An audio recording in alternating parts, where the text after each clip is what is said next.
Hi everyone. I was just outside feeding the horses and realized that I've never been in front of the camera.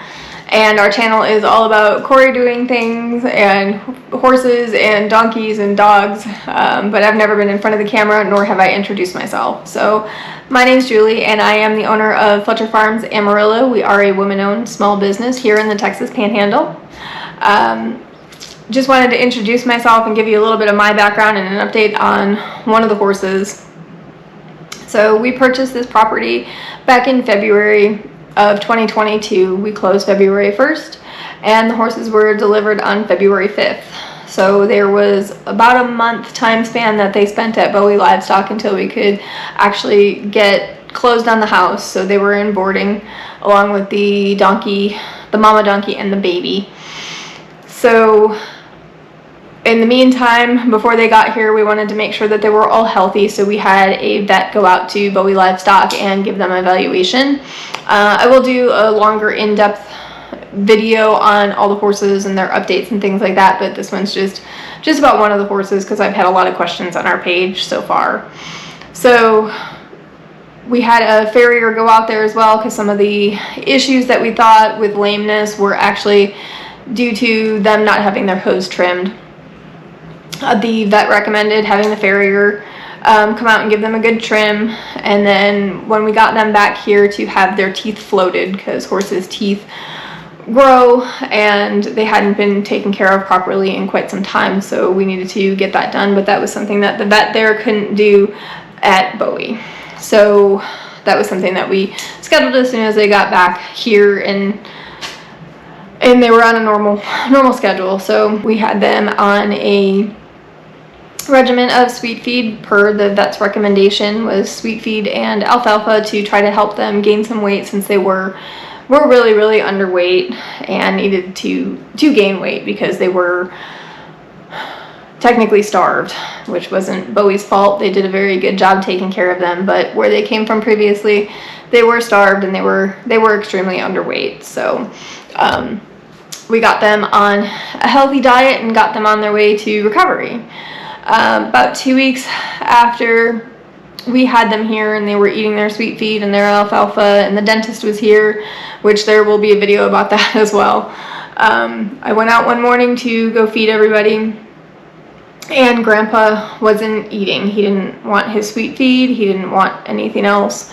He didn't want anything to do with food, so I turned him out into the pasture and he went out there and started rolling, which wasn't a very good sign. I knew something was wrong as soon as he wasn't eating his food because he absolutely loved his sweet feed and his alfalfa. So he started rolling and I knew something was wrong, so I called our vet right away. She said to get him haltered and get him up and walking, so we did that and get him down to the vet as soon as we possibly could. So we got him trailered up and brought him down there.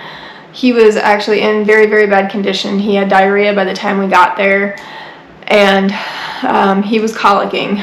So colic is a condition for most horses, completely unexpected, and there's really nothing that you can do to prevent it. He was colicking, and with his age and the old injury on his leg, he had an old cut and some swelling in his leg. The vet did not think that surgery was a very good option for him, not knowing what his history was and his age. He was 22 years old. So she worked on him all day long, giving him fluids and giving him all the medications that she could, and he was just not getting better. So we went down and we saw him and saw what he was going through. He was in a lot of pain. He wouldn't stand up for the vet or any of the vet techs. So when we got there, he actually stood up and wanted to come and see us and things like that, but he was just not doing very well. So since surgery wasn't an option, Corey and I decided, this was the hardest thing that we've ever had to decide, we decided to say goodbye to him, and it was definitely not an easy thing, and this has been a video that I've been trying to make for quite some time. So we said goodbye to him and stayed with him until the end. And I really wish that we could have had more time with him and given him the life that he deserved. But I know that he had the best 2 weeks of his life. Sorry. Still extremely difficult because losing any animal is hard, and losing a horse is probably the hardest thing that I've ever gone through. This was a video I definitely didn't want to have to make, and definitely not make it this soon. So the rest of this video is a tribute to Grandpa and his life that he spent here with us, and I just really wish there was more that we could have done for him. But he did live the best 2 weeks of his life, and I know that he was happy. And now I know that he's no longer in pain.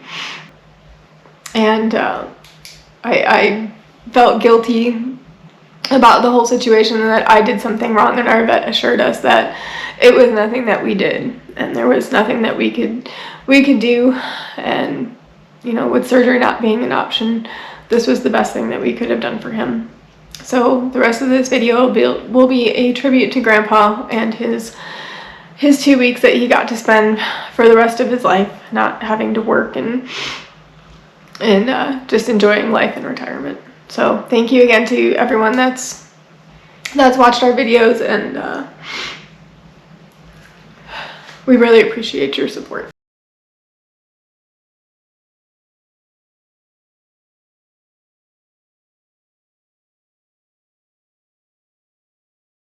This is lot number 6334 with Bowie, Texas Livestock. This is going to be the last of the Belgians that we got in.